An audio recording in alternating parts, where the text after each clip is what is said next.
Hi, I'm Malika Bilal in for Femi OK, and you're in the stream.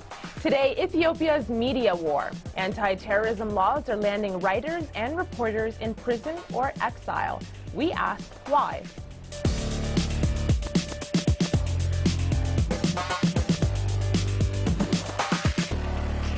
Our digital producer, Omar Badar, is tapping into the online conversations that you're having. And speaking of tapping into those conversations, the stream has been covering and following the Zone 9 bloggers for a while with that hashtag. Right. Yep, the hashtag, emerged a while back. You can take a look at my screen here. This is a web piece that we did from back in July. The hashtag is in solidarity with the bloggers who were imprisoned in Ethiopia. But for the purposes of this conversation today, folks at home can tweet us using the hashtag AJStream. That'll be the hashtag, and when you tweet in on that, we'll make sure to get to those tweets later on during the show. Looking forward to those tweets. Now, with us in the studio is Soliana Shimeles, a co-founder of the blog Zone 9. Welcome to the stream. Thank you. Thanks for being here. Now, like Omar said, our show topics often start as hashtags. They tip us off to what's important to you. So here's a few others we're following today.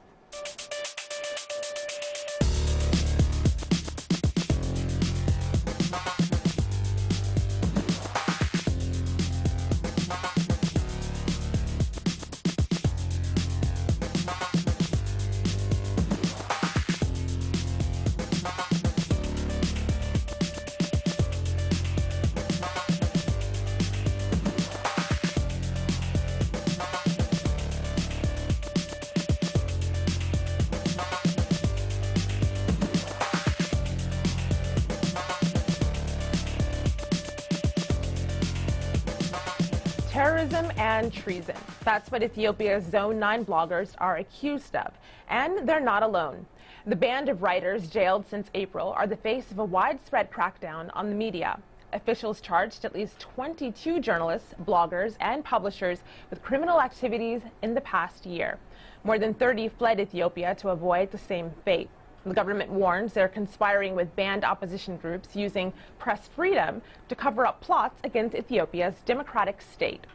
Well, calls for both national security and free expression are mounting ahead of May elections.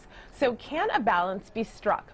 Well, with us to discuss in London, Abiy Berhane is the Ethiopian Embassy's Minister Counselor for Public Diplomacy and Communication. In Washington, Tamrat Nagera is exiled journalist and co-founder of the Addis Nagar newspaper. And in Texas, visiting from Ethiopia, Tamrat Gibre-Georgis is managing editor of Addis Fortune, an English business weekly. Welcome to the stream, everyone. Now, Soliana, I want to start with you. Explain to us how it is that you came to be here in Washington, D.C., when the other Zone 9 bloggers are in prison. That was only fortunate. So the arrest happened on April 25th. 6 Zone 9 bloggers who are my friends, and the other 3 journalists who are close friends to the bloggers had been arrested on April 25th. I was traveling. I was not home. So I decided to stay for a while and see if things are going to be changed at home. So I waited for a while, for 3 months, and nothing was changed. And on July, I found out that I'm also charged as a 7th blogger in absentia. So then I decided to come to the U.S. and I traveled back to U.S. And what are you being charged with? So the charge, it's a bit confusing. The charges came when the arrest happened. They said it was basically trying to destabilize the state by working with the so-called human rights organizations. That was the charge given on the arrest. And then after 23 days, the government said they find out that these bloggers had been active in some kind of terrorism act. Therefore, they changed the charges to terrorism. So then we waited for 86 days, and after that, the charges came. The first one was terrorism, and the other one was outrage against the constitution, trying to change the government unconstitutionally. Those were the charges. And for the last 6 months, we're still talking about the clear charges, but basically it is terrorism and treason. So you're charged with terrorism. How does that make you feel? How do you sleep at night? What's going through your head, and what happened when you heard those charges against you? It's not unexpected, honestly speaking. I mean, once you are in such kind of activities, once you are talking about things that the government wouldn't like, you would expect that something would happen to you in one of the coming days, because we saw that in previous people, we saw in other journalists. We used to visit journalists at prison, and we already know that this kind of activities are really dangerous, so it's not a new thing. But when it happens, it makes you feel different again. You know, you feel like this is going to happen to me, but you're not sure that when it's going to happen to you, and you don't really know how it feels, because it just didn't happen to you. When it happens, it's completely different. First, it makes you feel like, oh my God, am I going to be a part of this terrorism charges? And terrorism is big, it's serious, and we know the anti-terrorism proclamation is very serious. Of course. And previously, you got some hopes that no, they're not going to charge us on anti-terrorism law. They're just going to take this not to that level, to the terrorism level. So you're hoping, and when it happens, it's like you are as one of them, one of your colleagues, or one of your close friends who had been in jail for writing and for expressing their opinions. So yeah, you will get used to it anyway, and you will understand, you will really understand what it means to be charged in terrorism and what it means to be charged because you said something that the government wouldn't like. You get used to it. So, Abi, I want to direct that to you because you heard Soliana say this wasn't a surprise. People that criticize the government, this is what happens. Well, we have heard these criticisms every now and then, but I would disagree with Soliana. First of all, the freedom of press is a constitutional right. It is guaranteed under Ethiopia's constitution, and the government tries to do everything in its power to try and strengthen that democratic right. But unfortunately, some people are not using this right constructively and positively, and they are trying to use it for negative and destructive purposes. And the government, because it's a government and has the primary duty and responsibility of maintaining law and order. Excuse me, I haven't finished. I haven't interrupted anybody. I'm listening patiently. You have a structure. Let me finish what I have started to say. Why do you want to interrupt me? Tamra G, I hear your point. Why do you want to interrupt me? Tamra G, I hear your point. Abby, I hear your point. Abby, why don't we let you finish your sentence and then we'll go to Tamra G. Yeah, let me finish what I've started to say and then we can come in. Now, what I'm trying to say here is that the government has the primary duty and responsibility of maintaining law and order and ensuring peace and stability. And we live in a country where there are 80+ ethnic groups, and each one of them have rights to be respected. And the government has a duty to ensure that no one uses the free press to try and incite violence, ethnic-based violence in the country, and religion-based violence within the country. Apart from that, we live in a region where, even though Ethiopia itself is peaceful and stable, there are other hotspots in our region that call for caution. And therefore, the government, by virtue of the fact that it has the duty and the responsibility to maintain law and order and peace and stability, tries to make sure that the media is used positively and constructively. And no one should try to use the media for negative and destructive purposes. That's why we have now a section of the media which respects the law and the Constitution, working well and thriving, and another section of the media that has decided to flout the rules and the regulations, to break the law, and have been, that section of the media has been accountable to answer the charges that has been leveled against it. You see, what we are trying to say here is the press freedom is a very good freedom. Everyone has the right to enjoy that freedom. It has to be strengthened. Yep. In order for that to happen, all of us have to work together to strengthen it. We hear you out, when one builds and the other one destroys, there's nothing we can do about that. We actually have a video comment here from our community. Take a listen to this. Some in the media blur the distinction between free speech and hate speech. Not to speak of subversion. Zone 9ers are not one, but there are many others. So much hate journalism is out there, as there is so much of opposition politics driven mainly by hatred. The jurisprudence is unambiguous. What complicates this, however, is lack of an independent and competent judiciary. So, Tamrat, and what do you make of this claim that there's a lot of what people claim to be journalism is actually, in fact, hate speech? Is there any basis for this in your view? Imagine a Washington, D.C. or the United States without any English newspaper, any English website, but 2 or 3 Portuguese newspapers. The kind of reality we have in Ethiopia is that Ethiopia has its own languages, and all the newspapers that are being eradicated, all the websites that are being blocked are the ones that are operating in Amharic and with the right language, because journalism or writing essentially is giving a picture of reality. And who do you give it a picture of reality for? For ourselves, for our people, for our community. So the government is intrinsically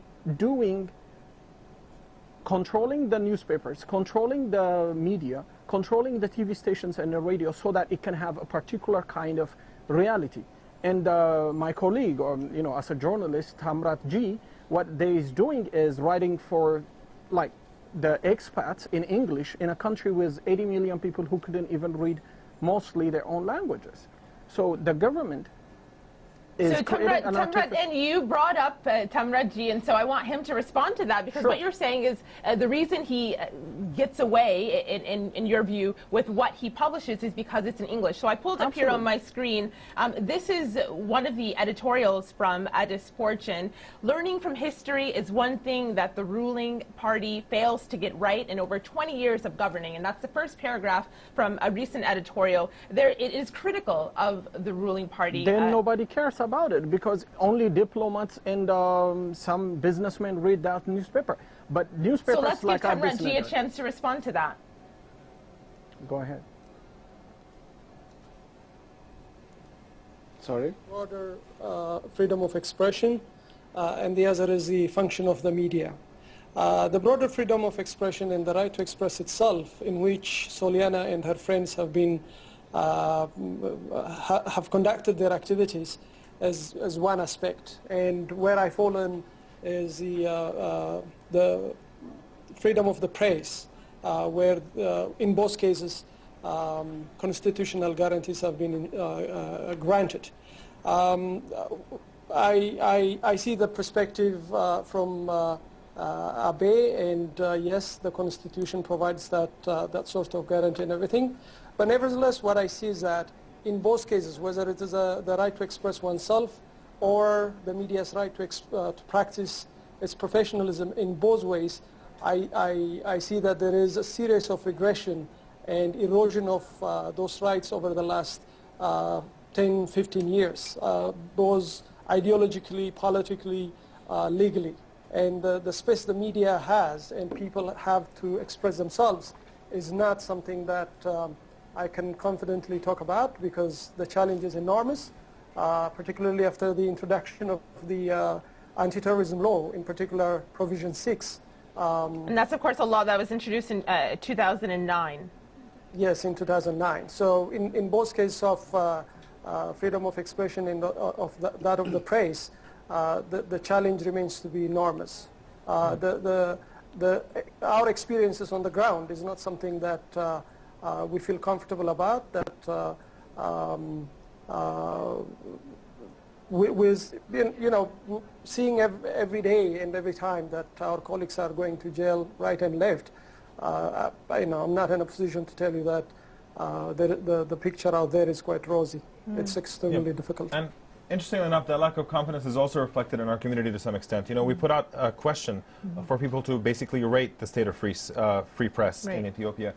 We have Dawit here who tweeted in saying, if I honestly answer that question, I might go to jail. So that tells you how I rate it. And then we have Abati here who says, I would actually give it 3 out of 5 for press freedom, but at the same time, he also gives the rating the same rating for the ethics of journalism in the country. So, Yana, if you had to give it a rating, what rating would you give free press in the country? 1 out of 5. 1 out of 5? Yeah. I mean, there are some press organizations and press institutes who are really operating, and I understand and recognize that they're operating in a very difficult situation, of course, but things are getting very worse from time to time, and we know that when election is approaching, things really get tight and the crackdown increases. For example, you can see the crackdown started with us on April, and then it was followed by the charge of five media houses by the government, and particularly then after the exile of 30 journalists came. So it seems like the situation in grassroots level is very hostile, very difficult. Some organizations are trying to strive on that, and some others failed. So by average, the age of a media house in Ethiopia is 2.5 years or something like that, except those 3 who are operating for the last long years. And I would say they were playing it very safe, trying to comment on the government like any soft way, and most of the time they say what the government wouldn't disagree at least, and some of them will say definitely the government, what the government would agree. Therefore, for example, like to add on what Abiy said, yeah, but who is the one who's going to decide whether the comment given by the media is constructive or destructive? If you give that right for the government, you're just taking the rights given under the Constitution away. So the government's expected to give the rights under the Constitution and at the same time to grant them for everybody to exercise them. And you find that problematic. Yeah. So let's let Abiy respond to that. Whose right is it? Yes. Thank you very much. I don't think Soliana understood correctly what I was trying to say. What I was trying to say was that if you use the media positively and constructively, meaning to strengthen democracy and good governance and to allow for the further nourishment of democracy in the country, then you have done a good job. And however, you know, there is a section of the media that uses press freedom for different purposes, for advancing subversive political agendas. And who decides that? Well, the act itself decides what we're talking about here. For example, if the government has enacted a law which says that, for example, there are some political organizations that have been proscribed as terrorist organizations. Now, this proscription was done by the House of People's Representatives of the country, that is the Ethiopian Parliament, which means that it's a law everybody must abide by. This is the bogus thing that is going on in Excuse me, Ethiopia. let me finish. No, I haven't interrupted you. Because no, I haven't interrupted anybody. Now, if this is the law of the land, then the law of the land has to be respected. Is designed to perpetuate an oppressive structure and an elite that has been benefiting from the political economy. If you want to change the law of the land, if you want to change the law of the land, what you need to do is organize yourself into a political party, get yourself elected into parliament and change the law. We've heard you say that this is the law of the land. I want to get an example of what that law has looked like in personal reactions. I mean, just have a look at this. Have a look at this. This is something I'm going to show on my computer. Now, this is a leak from WikiLeaks. This was a U.S. embassy cable that was leaked. And this mentions the publication of one of our guests here today, Tamrat Negara. This says the state-owned Addis Zemen Amharic language newspaper has targeted the opposition-leaning Amharic weekly Addis Negar, the publication of our guests, labeling it anti-democracy, anti-establishment, and specifically naming editor-in-chief Tamrat Negara as a chief driver of this slant. So, Tamrat, is this what led you to leave the country? Absolutely. First of all, for what he calls the political participation, in 2005, I ran as a non-violent city council member for the opposition. I won my seat. That election was rigged. Okay, I was dissatisfied with the political process, both by the opposition and the government, so I chose journalism to emphasize, and I went to writing, believing that I would be still contributing to my country, to my people, by giving a picture of reality, by analyzing, by criticizing both the ruling party and the opposition. Then what happens? We became much more stronger because we became much more influential in the elite, in the common man, and our newspaper became a phenomenon that the nation has never seen. And what happens? We are threatened, and two of my editors, the editor, the executive editor and the managing editor, who are exiled like me, are charged with and convicted in terrorism. Why? The country does not belong only to people like Abiy. This is our country as well. If it is our country, we ought to speak, we ought to write. We did not incite violence. I know violence if I want to. I am young, I can afford to. There are already organizations, both from my ethnic group or my ideological Ethiopian nationalism, that espouse violence. I explicitly have been against violence for its ideological purposes or for its moral purposes. Just to add on that, Tamrat, I mean, one of the things that makes everybody surprised is that, like, who are targeted are specifically non-violent, talking about the respecting of the Constitution and the law. For example, you can see at Zone 9 we did 4 campaigns. The first one was Respect the Constitution campaign, talking about the rights given under the Constitution and asking the government and other parties to respect it. And the second campaign, we did Freedom of Expression campaign. It was specifically talking about censorship and the situation of freedom of expression. And it's even online. Imagine it's only 1 million people who are accessing this. And we were doing that campaign. And you can see all different campaigns. All these campaigns and the statements put out there are now evidences against the charge of terrorism on us. It is the same with other journalists too. It is the same with Tamrat's colleagues who are charged in terrorism, and the evidence that was given for the court was the article. It was published on their website.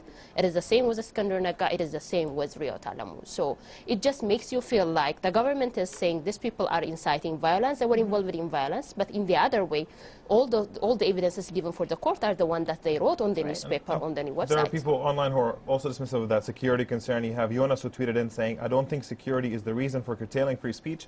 The government is using anti-terrorism law to silence independent media. And then we have here on Facebook, Bilal says, the few privately owned newspapers and magazines have either the option of aligning themselves with the government propaganda machine or being labeled as sponsors of terrorism. Abi, I want to throw this to you. Are there any concrete examples for any of the people who have been imprisoned to show that they actually have presented a serious threat to national security in any way? No, quite frankly, I wouldn't like to comment on specific cases. First of all, some of the cases are still ongoing, and it's for me to comment on those cases. But even in cases where a decision has already been taken, I don't think it is the right thing to do. So I'll only speak in general terms. Because you don't have any specific cases. Let me give you a specific case from my newspaper. Tamrat, please don't speak for me. Don't tell me what I have and what I have not. No. Please. Currently, please don't do that. No, you said something right earlier. Tamrat, please listen to me. You said something right. A specific example. You said that the country belongs. Abi, finish your point, and we'll get to. You said that the country belongs to all of us, and that is correct. Nobody is saying that the country belongs to me and it doesn't belong to you. If the country belongs to us, then it is for us to try and create a conducive environment for us to talk to each other properly so that we can understand each other and move forward together. Even though we disagree on political positions, that doesn't make any difference. No, you can support another political party, I can support another political party. There's no problem there. The problem comes when we don't realize the fact that politics is not about spreading hatred. It's not about spreading rumors. It's not about inciting the public to violence. It's not anything like that. It's just a matter of having different views in the same society. This is the only way we can encourage speaking of different views, we want that example that Tamrat had for us. Tamrat, go ahead. There is currently a political party that is operating from outside called Gumbot 7, Gumbot Sabat, which started when we were in the country. And while we were in the country, one, they reverted to violence from non-violence. Two, they started cooperating with Eritrea, which is a historic enemy and at the same time a terrorist sponsoring state in the Horn. We specifically wrote editorial, feature writing, saying this party is following a wrong track and regressing the politics.